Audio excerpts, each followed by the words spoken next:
Nasa 1,784 pesos and 3 cents per night lang pala itong nabook naming hotel sa Ho Chi Minh.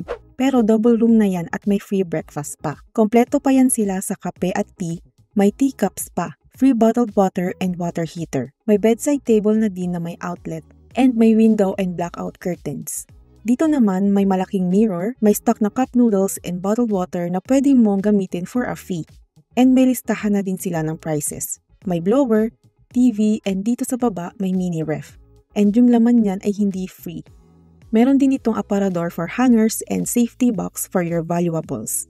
Dito naman sa CR, meron silang malaking mirror and sink, may suklay, may cotton buds din, may soap, shampoo, shower cap, and toothbrush.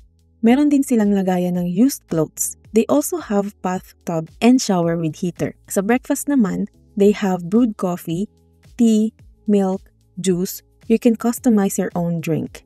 They have a variety of foods you can choose from. May pancit, rice, different kinds of bread and fruits, eggs, anlikuha ka hanggang 10 a.m. Name ng hotel ay Eden Garden Hotel.